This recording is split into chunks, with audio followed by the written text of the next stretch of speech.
నమస్తే, welcome to mass media. నేను మీ ఆదిత్య. ముందుగా బులెటిన్ హెడ్లైన్ చూద్దాం. కళ్యాణమస్తు షాదీ తోఫా నిధులు విడుదల చేసిన సీఎం జగన్. జైలు నుంచి విడుదలైన తర్వాత తొలిసారిగా కోర్టుకు హాజరైన కోడికత్తి శ్రీను. నేను రజనీకాంత్ గారి చుట్టూ కూడా అన్నిసార్లు తిరగలేదు. నిర్మాత అట్లూరి పూర్ణచంద్రరావు. రాప్తాడు సీఎం సభలో విలేకరుపై వైసీపీ నాయకులు దాడికి నిరసనగా మంత్రాలయంలో పాత్రికేయులు నిరసన తెలిపారు. ఇక పాత్రికేయులు, ప్రజా సంఘాల నాయకులు రాఘవేంద్ర సర్కిల్ నుంచి తహసీల్దార్ కార్యాలయం వరకు ర్యాలీ నిర్వహించి ఎంఆర్ఓకు వినతి పత్రం అందజేశారు. ఏపీ యూడబ్ల్యూజే తాలూకా అధ్యక్షుడు జయరాజు ప్రజా సంఘాల నాయకులు మాట్లాడుతూ, నిన్న జరిగిన రాప్తాడు సీఎం సభను ఫోటోలు తీయడానికి వెళ్లినటువంటి విలేకరుపై వైసీపీ గుండాలు దాడి చేయడం హేయమైన చర్య అని అన్నారు. ఇక దాడి చేసిన వారిని వెంటనే అరెస్ట్ చేయాలని డిమాండ్ చేశారు. పాత్రికేయులకు రక్షణ కరువైందని, 4 సంవత్సరాల్లో పాత్రికేయులపై దాడులు ఎక్కువయ్యాయని ఆరోపించారు. గవర్నమెంట్ తో పోరాడి చట్టపరమైన జీవోలు తెచ్చుకొని వాళ్ళు సేఫ్ సైడ్ గా ఉన్నారు. కానీ ఈనాటి వరకు కూడా జర్నలిస్టులు అనే వాళ్ళు ఎప్పుడూ జరుగుతూనే ఉన్నాయి దాడులు జర్నలిస్టులపై. కాబట్టి ఇప్పటికైనా ప్రభుత్వాలు మేల్కొని ఇటువంటి దాడులు ఫ్యూచర్లో జరగకుండా, ప్రభుత్వం అయితేనేమి, మరి సెంట్రల్ గవర్నమెంట్లో ఉన్నటువంటి బీజేపీ ప్రభుత్వం అయితేనేమి, ఈ సమస్యలను వెంటనే పరిష్కరించి జర్నలిస్టులపై దాడి చేసిన వారిని వెంటనే కఠినమైన చర్యలు తీసుకునే విధంగా ఒక చట్టం తీసుకురావాలని మేము మంత్రాలయం ఏపీ రోజు మరి అనంతపురం జిల్లాలో వైసీపీ ప్రభుత్వం చేపట్టిన సిద్ధం సభలో కవరేజీకి వెళ్లిన ఆంధ్రజ్యోతి జిల్లా ఫోటోగ్రాఫర్పై వైసీపీ అల్లరి మూకలు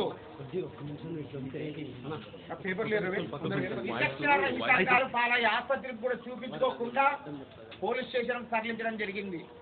వేలాది మంది పోలీసుల బందోబస్తుల మధ్య జరిగినటువంటి ఆ సిద్ధం సభలో విలేకరుపై దాడి జరుగుతుంటే పోలీసులు కూడా ఏమి చేయలేని పరిస్థితిలో విలేకరుని ప్రేక్షక పాత్ర చూస్తూ పోలీసులు సైతము వైసీపీ అల్లరి మూకలు, వైసీపీ గుండాల మధ్య వాళ్ళని ఏమి చేయలేకపోయారు. అయితే ఏమి చేయలేరు. అధికార మదం, గర్వం, పొగురు, అహంకారం నన్ను ఏమి చేయలేరనే ఉద్దేశంతోన జగన్ రెడ్డి ప్రభుత్వం ఇలాంటి విలేకరులపై దాళ్లకు ప్రోత్సహిస్తే, దాళ్లకు పాల్పడితే ఎవరు ఇక్కడ ఊరుకునేది లేదని హెచ్చరిస్తూ ఉన్నాం. అదేవిధంగా మొన్న జరిగినటువంటి ఉరవకొండ సభలో మన ఈనాడు విలేకరి జిల్లా స్టాఫ్ రిపోర్టరు మరి సంపత్ పైన కూడా దాడి జరిగింది. రోజు రోజుకు ఈ 4.5 ఏళ్లలో వైసీపీ ప్రభుత్వం. కర్నూలు జిల్లా కొస్కిలో ఘనంగా ఛత్రపతి శివాజీ జయంతి వేడుకలు నిర్వహించారు. ఇక స్థానిక సిద్ధారూఢ శాంత ఆశ్రమంలో కొస్కి పట్టణ యూత్ ఆధ్వర్యంలో ఛత్రపతి శివాజీ మహారాజ్ విగ్రహాన్ని ఏర్పాటు చేశారు. ఈ సందర్భంగా శివాజీ జీవితం యువతకు స్ఫూర్తిదాయకమని అన్నారు. ఇక ఛత్రపతి శివాజీ 17 సంవత్సరాల్లో యుద్ధ పోరాటాలపై పూర్తిగా నైపుణ్యం సాధించి అప్పటి మొఘల్ చక్రవర్తులు అరాచక పాలన ఎదుర్కొని పలువురు వక్తలు తెలిపారు. ఇక వెన్నుచూపని ఏకైక వీరుడిగా తన పాలనలో హిందూ మత ప్రాచుర్యం కోసం పోరాడిన యోధుడు శివాజీ మహారాజ్ అని కొనియాడారు.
కృష్ణగిరి మండలం అగవెల్లి గ్రామంలో జనసేన పార్టీ నాయకులు జెండా ఆవిష్కరణ చేశారు. ఇక పత్తికొండ నియోజకవర్గం కృష్ణగిరి మండలంలో అగవెల్లి గ్రామంలో పులిశేఖర్ ఆధ్వర్యంలో అంగరంగ వైభవంగా జనసేన జెండా ఆవిష్కరించారు. ముఖ్య అతిథులుగా జనసేన పార్టీ నియోజకవర్గం సమన్వయకర్త సిజి రాజశేఖర్, ఎంబికనూరు నియోజకవర్గం సమన్వయకర్త శ్రీమతి రేఖా జవాజీ, కర్నూలు సమన్వయకర్త షేక్ హర్షద్ పాల్గొన్నారు. ఇక రాష్ట్రంలో జగన్మోహన్ రెడ్డి దేనికి సిద్ధమని ప్రశ్నించారు. జనసేన పార్టీ నియోజకవర్గ సమన్వయకర్త సిజి రాజశేఖర్, మీరు ఓడిపోవడానికి సిద్ధం, తాము గెలవడానికి సిద్ధమని అన్నారు. జగన్ కనీసం 5 ఏళ్లలో రాజధాని నిర్మించలేకపోయారని విమర్శించారు. ప్రతి ఒక్కరికి నా హృదయపూర్వక పేరున నా శిరస్సు వంచి ధన్యవాదాలు తెలియజేస్తున్నాను.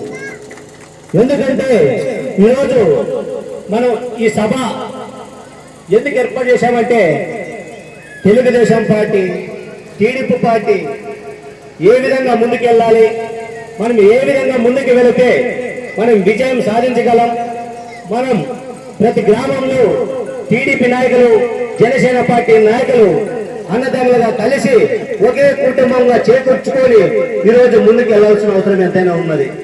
ఎందుకంటే మనకు విజయం చాలా ముఖ్యం ఈ పత్తికొండ నియోజకవర్గంలో. ఎందుకంటే గత 5 సంవత్సరాల నుంచి మన పత్తికొండ నియోజకవర్గంలో ఎక్కడైనా అభివృద్ధి జరిగిందా అని నేను అడుగుతున్నా.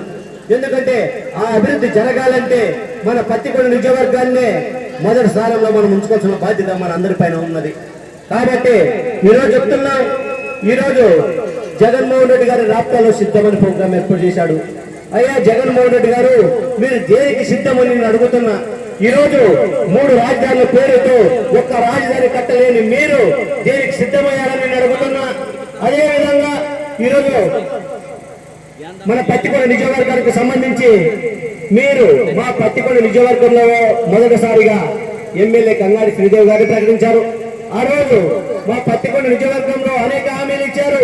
ఆ హామీల గురించి మేము మాట్లాడితే ఈ రోజు మా ఎమ్మెల్యే గారు పవన్ కళ్యాణ్ గారిని ప్యాకేజ్ పవన్ కళ్యాణ్ గారు మాట్లాడతారంటారు. అమ్మా శ్రీదేవి గారు, మీకు దమ్ము ధైర్యం ఉంటే పవన్ కళ్యాణ్ గారు ప్యాకేజ్ తీసుకొచ్చి నిరూపిస్తే మేము ఈ రోజు నుంచే మేము రాజకీయ సన్యాసం తీసుకుంటామని తెలియజేస్తాను. లేకుంటే మీరు వైసీపీ పార్టీకి రాజీనామా చేసి మీరు ఇంట్లో కూర్చుంటారని మీరు నోరు ఉంది కదని మా పవన్ కళ్యాణ్ గారు కానీ మమ్మల్ని కానీ ఇష్టం వస్తే మాట్లాడితే ఇక్కడ సాయించే వాళ్ళు ఎవరు లేరనేది మీరు తెలుసుకోవాలని సమాధానంగా తెలియజేస్తున్నాను.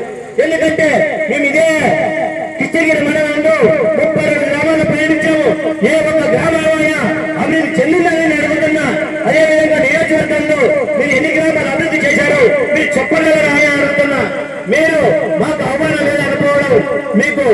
కృష్ణా జిల్లా మహిళా కాంగ్రెస్ పార్టీ అధ్యక్షురాలుగా ఝాన్సీ రాణి, ఎన్టీఆర్ జిల్లా జాయింట్ సెక్రటరీగా అబ్దుల్ రెహానాను ఏఐసీసీ నియమించింది. ఇక ఆంధ్రప్రదేశ్ మహిళా కాంగ్రెస్ అధ్యక్షురాలు లాల్ తాంతియా ఈ మేరకు ప్రకటన విడుదల చేశారు. ఇక పార్టీ తమ మీద పెట్టినటువంటి నమ్మకాన్ని వమ్ము చేయమని ఈ సందర్భంగా అబ్దుల్ రెహానా, ఝాన్సీ రాణి ప్రకటించారు. ఇక పార్టీ పెద్దలకు కృతజ్ఞతలు తెలిపారు.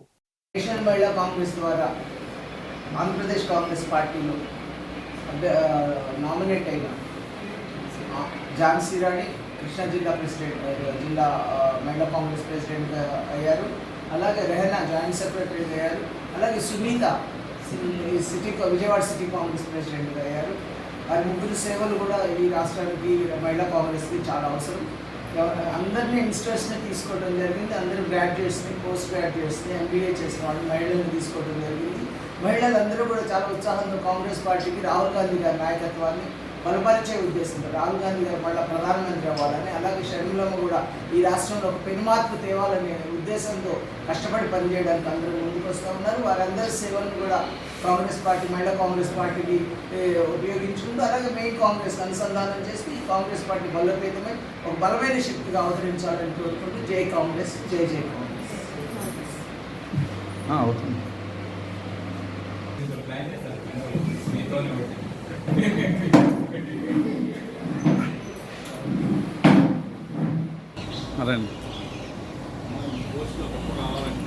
పదవుల కోసం కాదు, పరకాల అభివృద్ధి కోసమే కాంగ్రెస్ పార్టీలో చేరాలని పరకాల మాజీ ఎమ్మెల్యే మొలుగూరి భిక్షపతి అన్నారు. ఇక పరకాల పట్టణంలో స్థానిక ఎమ్మెల్యే క్యాంపు కార్యాలయంలో కాంగ్రెస్ పార్టీలో పట్టణ అధ్యక్షుడు కొయ్యాడ శ్రీనివాస్ ఆధ్వర్యంలో చిట్చాట్ నిర్వహించారు. ఇక కాంగ్రెస్ పార్టీలో చేరినటువంటి పరకాల మాజీ ఎమ్మెల్యే మొలుగూరి భిక్షపతికి కాంగ్రెస్ పార్టీ నాయకులు పుష్పగుచ్చంతో శాలువాతో సన్మానించి సాదరంగా ఆహ్వానించారు. ఇక పరకాల అభివృద్ధి కోసమే తాను కాంగ్రెస్ పార్టీలో చేరానని, తన పదవుల కోసం పార్టీలో చేరలేదని మాజీ ఎమ్మెల్యే మొలుగూరి భిక్షపతి అన్నారు. ఇక తెలంగాణ ముఖ్యమంత్రి ఉద్యమకారులకు న్యాయం న్యాయం చేస్తున్నాడు. అందుకోసమే నాతో పాటు ఉన్న తెలంగాణ ఉద్యమకారులందరూ కాంగ్రెస్ పార్టీలో చేరేందుకు సుముఖంగా ఉన్నారని అన్నారు.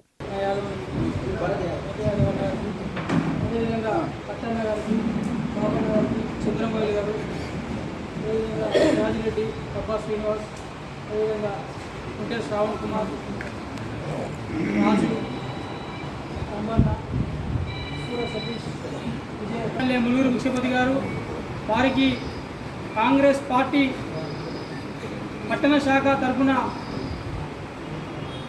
అదేవిధంగా ఇక్కడ వేదికపైనటువంటి అందరి పక్షాన పేరు పేరున వారికి స్వాగతం పలుకుతూ కాంగ్రెస్ పార్టీలోకి ఆహ్వానించడం జరిగింది. ఎమ్మెల్యే అధికార పార్టీలో 15 సంవత్సరాలు ఎమ్మెల్యేగా పనిచేసాడు. కానీ తండ్రి సంపాదించిన ఇంటనే ఉంటాడు. కానీ మన ఎమ్మెల్యే 2 పర్యాలకు ఎన్ని కోట్లు సంపాదించినట్టే నేను చాలాసార్లు చెప్పిన పత్రికా విలేకరులు ఎన్నిసార్లు పరకాల కాదు ఇల్లు హైదరాబాద్లో, ఢిల్లీలో, అమెరికాలో ఎక్కడ పడితే అక్కడ కొనుక్కున్నాడు. ఎన్ని వేల కోట్లు తెలియదు, ఎన్ని వేల ఎకరాలు ఆయనకి తెలియదు. రాబోయే రోజుల్లో ఎంక్వైరీ చేస్తే, ఈ యొక్క కాంగ్రెస్ పార్టీ ఎంక్వైరీ చేస్తే అప్పుడు బినామీలతో సహా బయటికి వెళ్తారు. ఈ సందర్భంగా తెలుస్తారు. నేను తెలియజేస్తున్నా. ఏదేమైనా ఒకటి, నేను కాంగ్రెస్లో పార్టీ చేరిన తర్వాత మొట్టమొదటి సమావేశంలో చెప్పేది ఏంటంటే, పాత కాంగ్రెస్ పార్టీ నాయకులు అతని కాంట్రాక్ట్లో లాభం రావడానికే పనులు చేసేది.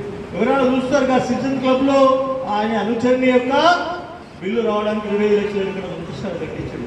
అంతకుముందు గతంలో చిన్న పిల్లనప్పుడు మేము చూసేది సిటిజన్ క్లబ్లో ఎంతోమంది వృద్ధులు రిలాక్స్ కావడానికి అక్కడికి. ఛత్రపతి శివాజీని ఆదర్శంగా తీసుకుని హైందవ ధర్మరక్షణకు కృషి చేయాలని బీజేఎల్పీ నేత ఏలేటి మహేశ్వరరెడ్డి అన్నారు. ఇక నిర్మల్ జిల్లా కేంద్రంలోని శివాజీ చౌక్లో మరాఠా యోధుడు ఛత్రపతి శివాజీ మహారాజ్ జయంతిని ఘనంగా నిర్వహించారు. శివాజీ విగ్రహానికి పూలమాలలు వేసి నివాళులు అర్పించారు. బడుగు బలహీన వర్గాల శ్రేయస్సుకు ఛత్రపతి శివాజీ ఎన్నో పోరాటాలు చేశారని గుర్తు చేశారు.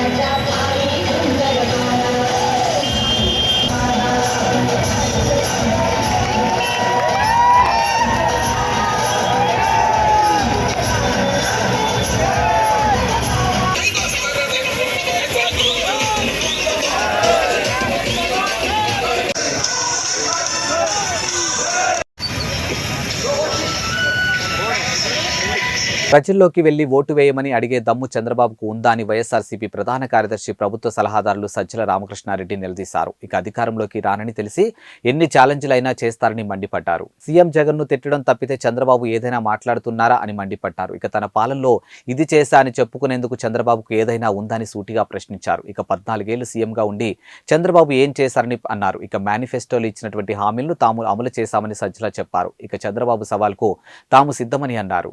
మీరు ఓటు వేయండి, ఆశీస్సులు ఇవ్వండి అని ధీమాతో నిబ్బరంగా జనాన్ని అడగగలుగుతున్నారు. నువ్వు అలా అడగగలుగుతున్నావా? మేము పెట్టిన వాలంటీర్ల వ్యవస్థ ఓ బ్రహ్మాండమైన డెలివరీ సిస్టమ్ అని మేము చెప్పగలుగుతున్నాం. నీకు నిజంగా నీవు పెట్టిన దాని మీద నమ్మకం ఉంటే చంద్రబాబు నాయుడు తాను పెట్టిన అదేది జన్మభూమి కమిటీలు అత్యుత్తమమైనవి, మేము వస్తే అవే తీసుకొస్తాం, వాటితోనే మేము పని చేయిస్తామని ఒక మాట అనుకోమను. ఎందుకు ధైర్యం చాలట్లా? ఆ మాట ఎందుకు అనట్లా? అలాగే చంద్రన్న కానుకనే నేను ఇస్తాను అని ఎందుకు అనట్లా? ఇంకొకటేదో ఆ పేర్లు ఎందుకు అనట్లా? అవే బ్రహ్మాండమైనవి అని ఎందుకు చెప్పలేకపోతున్నాడు? నా ఆదరణ కింద కత్తెరలే ముఖ్యం, అవే బ్రహ్మాండమైనవి, అవే ఇస్తాను ఎందుకు అనలేకపోతున్నాడు? మేము అనగలుగుతున్నాం. ఇగో ఇవన్నీ చేశాము, వీటి కంటిన్యూయేషన్ కావాలి. వీటి కంటిన్యూయేషన్ కావాలంటే మళ్ళీ మా పార్టీని ఎన్నుకొని మేము అనగలుగుతున్నాం. నువ్వు ఏమి చూసి నీకు ఓటేయాలనో ఒక్కసారి చెప్తే జనానికి కన్ఫ్యూజన్ పోతుంది. నచ్చితే నిన్ను ఆదరిస్తే నిజంగా ప్రజాస్వామ్యంలో అది కరెక్ట్ కూడా అవుతుంది. ఇట్లా ఊరికి పొద్దుపోని ఊపిసిపోక మాటలు, పొద్దుపోని సవాళ్ళు, తాటాకు చప్పుళ్ళు, వీటి వల్ల ఏం ఉపయోగం ఉంటుంది ఆయన చేసిన వాటి వల్ల? అలాగే అక్కడికి వచ్చి ఆయన మాట్లాడిన మాటల్లో నిన్న జగన్మోహన్ రెడ్డి గారు నిన్న కానీ అంతకుముందు 2 సభల్లో కానీ లేదా అంతకుముందు ఎక్కడ మాట్లాడినా ఏమేమి చెప్పాలనో అంతకు మించి లేదా తక్కువ ఒక్కటైనా మాట ఉందా? ప్రతిదీ కన్స్ట్రక్టివ్గా ఉంది, మాట్లాడుతున్నారు, చెప్తున్నారు. ప్రజల్లోకి ఆ మెసేజ్ పోతుంది. ఇందులో అబద్ధపు ఇవి ఉంటే ఆ అబద్ధం ఇదేదో చెప్పాలి. నిన్న మాట్లాడిన మాటలు దాని మీద అబద్ధం ఉంటే చెప్పాలి. ఇది మీరు చేయలే కదా, ఎందుకు మాట్లాడినారని. ఏది లేదు కదా. 1,40,00,000 కుటుంబాలకు 1,45,00,000 కుటుంబాలకు రెగ్యులర్గా అందుతున్న బెనిఫిట్స్ కానీ, అలాగే 2,55,000 కోట్లు ఏవైతే డీబీటీ ద్వారా పోయింది కానీ, ఇందులో అవాస్తవం ఏముంది? మరి ప్రభుత్వం లెక్కలే అవాస్తవం అంటే ఇంకా అది అంతా అవాస్తవం, అంతా బ్రహ్మ పదార్థం అనుకోవచ్చు. కానీ దీన్ని ఎవరు డినై చేయలేదు కదా, కాదనలేని సత్యాలే కదా. అలాగే ఊరూరు సచివాలయాలు రావడం కానీ, నాడు నేడు కింద స్కూల్ బిల్డింగ్లు ఇది కావడం కానీ, ఇవన్నీ కూడా వాస్తవాలుగా ఏమవుతాయి? నువ్వు ఎక్కడ కాదనగలవు? లేదా ఫీజు రీయింబర్స్మెంట్ ఫుల్ పే చేయడం కానీ, వైద్యానికి సంబంధించి 17 మెడికల్ కాలేజీలు రావడం కానీ, ఇవన్నీ కాదని ఎవరు అనగలరు? మొత్తం వ్యవస్థనే పూర్తిగా మారిపోయి 4 ఏళ్లలోనే ఇంత డెవలప్మెంట్ కనపడేది కాదని ఎవరు అనగలరు? వాటిని ఏమనలేక ఈ మధ్య ఈనాడులో వరుసగా చూస్తుంటే రామోజీరావు రోజు ఆయన విషం కక్కుతున్నది. శ్రీ కిరణ్ ప్రైవేటు ఆసుపత్రిలో దారుణం చోటు చేసుకుంది. ఇక కాన్పు కోసం వచ్చినటువంటి ఓ నిండు గర్భిణి వైద్యుల నిర్లక్ష్యం కారణంగా మృతి చెందిన ఘటన స్థానికంగా సంచలనం సృష్టించింది. ఇక మృతురాలి కుటుంబ సభ్యుల వివరాల ప్రకారం మహారాష్ట్రలోని సిరోంచా మండలం కాన్సువెల్లి గ్రామానికి చెందినటువంటి నిండు గర్భిణి రాపెల్లి మంగళ అనే మహిళ కాన్పు కోసం శ్రీ కిరణ్ ప్రైవేట్ ఆసుపత్రిలో చేరగా వైద్యురాలు ఆపరేషన్ నిర్వహించారు. ఇక మంగళ ఆడ శిశువుకు జన్మనిచ్చింది. కొద్దిసేపటికే మంగళ ఆరోగ్యం క్షీణించడంతో ఆమెను మంచిర్యాలలోని ఓ ప్రైవేట్ ఆసుపత్రికి తరలించగా మార్గమధ్యంలోని మంగళ మృతి చెందినట్లు వైద్యులు తెలిపారు. ఇక చెన్నూరుకు తీసుకొస్తూ ఉన్న క్రమంలో పోలీసులు మృతదేహాన్ని అడ్డుకొని కుటుంబ సభ్యులను భయభ్రాంతులకు గురిచేసి మృతదేహాన్ని వారి అనుమతి లేకుండానే మంచిర్యాల ప్రభుత్వ ఆసుపత్రికి తరలించినట్టు కుటుంబ సభ్యులు పోలీసులపై తీరుపై ఆగ్రహం వ్యక్తం చేశారు.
కొమరం భీం ఆసిఫాబాద్ జిల్లా సిర్పూర్ నియోజకవర్గంలోని బెజ్జూర్ కౌటాల చింతల మానేపల్లి మండలంలో ఇసుక దందా జోరుగా కొనసాగుతోంది. ఇక కౌటాల మండలంలోని తాటిపల్లి గ్రామ సమీపంలోని వార్దా నది మత్తంపేట్ వాగు చింతల మానేపల్లి మండలం డబ్బా దరంపల్లి వాగులో నుంచి పట్టపగలే యథేచ్ఛగా ఇసుక దందా కొనసాగుతోంది. బెజ్జూర్ మండలం కుస్నాపల్లి, నాగుల్వాయి, కొత్తగూడ, బారెగూడ, మార్తాడి, రుద్రాపూర్, ముంచంపల్లి వాగుళ్ల వందల సంఖ్యలో రాత్రింబవళ్లు ఇసుక మాఫియా కొనసాగుతోంది. ఇక ట్రాక్టర్ల ద్వారా వాగుల్లో ఇసుక తోడుకొని పోవడంతో భూగర్భ జలాలు అడగంటిపోయి నీళ్లు దొరకని పరిస్థితి నెలకొందని గ్రామస్తులు ఆవేదన వ్యక్తం చేస్తూ ఉన్నారు. ఇక ఒక్క ట్రాక్టర్ 1,500 నుంచి 2,000 వరకు ట్రాక్టర్ యజమానులు డబ్బులు తీసుకుంటూ ఉన్నారు. ఇసుక దందా అంతా ప్రధాన రోడ్డు గుండా జరుగుతున్నప్పటికీ అధికారులకు కనిపించడం లేదా అని స్థానిక ప్రజలు వాపోతూ ఉన్నారు.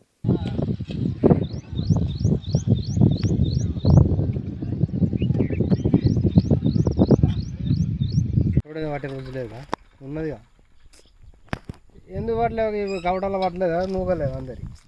టైం వచ్చినప్పుడు అన్నీ జరుగుతాయి, టైం రాకపోతే ఏది ఉండదు.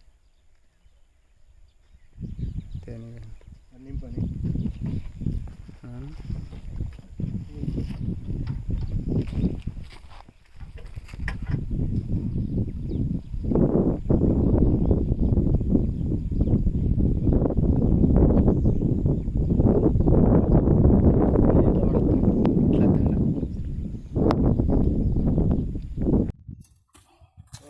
ఇడికి వస్తాను కదా బైక్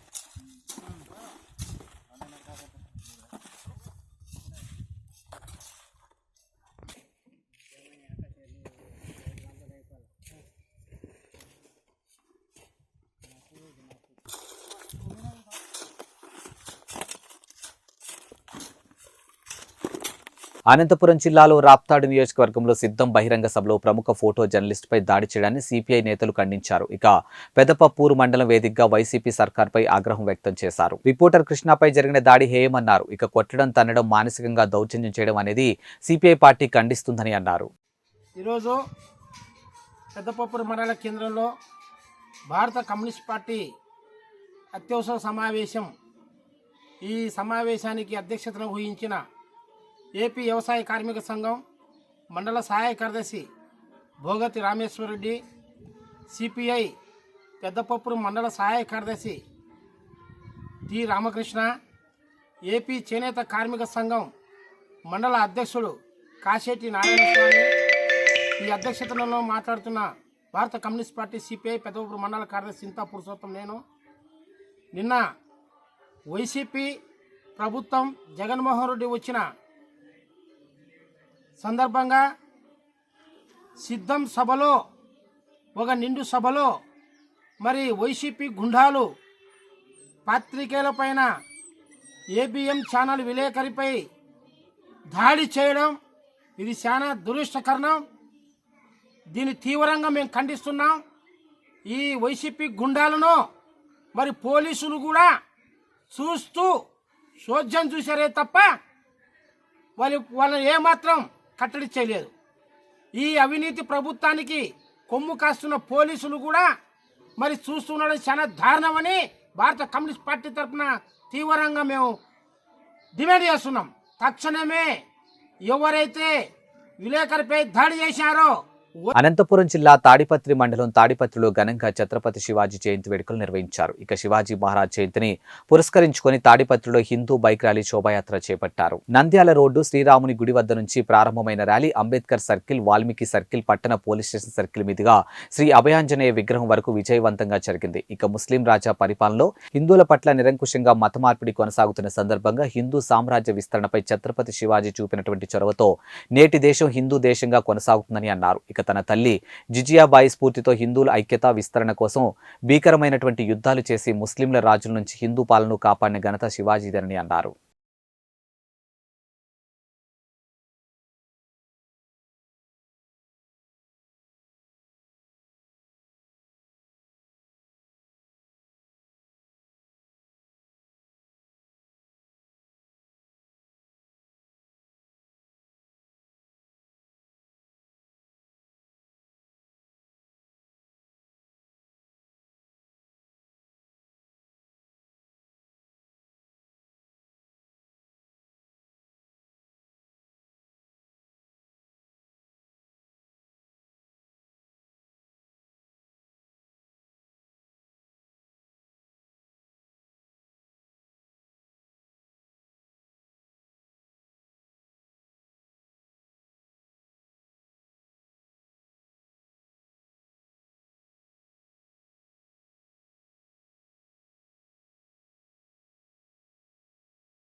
అనంతపురం జిల్లా పెదపప్పూరు కేంద్రంలో సమీక్ష సమావేశం జరిగింది. ఇక ఏపీ చేనేత కార్మిక సంఘం జిల్లా ఉపాధ్యక్షులు చింతా పురుషోత్తం ఈ సమావేశంలోనూ పాల్గొన్నారు. ఇక ఆంధ్రప్రదేశ్లోని చేనేత కులాల వారు సుమారు 45 లక్షల నుంచి 50 లక్షల వరకు ఓటర్లు ఉన్నారని అన్నారు. వీరిలో చేతి వృత్తిపై ఆధారపడి జీవిస్తున్న వారు 3 లక్షల వరకు ఉన్నారని అన్నారు. ఇక వీరిలో నిరుపేద కార్మికులు ఉన్నారని, వారికి సొంత ఇండ్లు లేక, సొంత మగ్గం లేక, మగ్గం షెడ్లో కూలికి వెళ్తూ జీవనం సాగిస్తున్నారని తెలిపారు. ఇక గిట్టుబాటు ధర లేక, చేసిన అప్పులు తీర్చలేక ఆత్మహత్యలు చేసుకున్న కార్మికులు మరెందరో చేనేత కార్మికులు ఉపాధి లేక ఇబ్బందులు పడుతున్నారని చింతా పురుషోత్తం అన్నారు.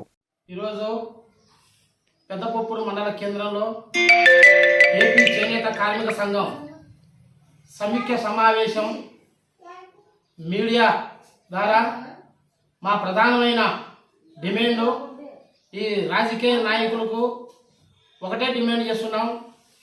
చేనేత కార్మికులు దాదాపు 45 లక్షల నుండి 50 లక్షల వరకు ఓటర్లు ఉన్నారు. అయితే ఏ రాజకీయ పార్టీ కూడా చేనేత సమస్యలపైన దృష్టి పెట్టుకొని వాళ్లకు రావాల్సిన పథకాల గురించి కూడా వాళ్ళ మేనిఫెస్టోలో మా ప్రధానమైన డిమాండ్లు కూడా నమోదు చేయాలి. ప్రజలపైన ఓటర్లపైన అడగడానికి వస్తే ప్రధానమైన మా డిమాండ్లు ఒకటే చెప్తున్నాం ఈ రాజకీయ పార్టీలకు. 11 రకాల రిజర్వేషన్ చట్టాన్ని పగడబందీగా అమలు చేయాలి. చేనేతకు గిట్టుబాటు ధర కల్పించాలి. నేసిన నేత చీరలు ప్రభుత్వమే కొనుగోలు చేయాలి. సపరేట్గా ఒక నియోజకవర్గానికి నేత బజార్లు కూడా ఏర్పాటు చేయాలి. చేనేత ముడి సరుకులు సబ్సిడీ రాయితీ కింద ప్రభుత్వమే కొనుగోలు చేసి చేనేత కార్మికులకు ఇవ్వాలి. అలాగే చేనేత కార్మికులకు సొంతం ఇల్లు లేని వాళ్లకు 2 సెంట్లు ప్రకారంగా స్థలం ఇచ్చి ఇల్లు నిర్మాణించి ఉచితంగా ఇవ్వాలి.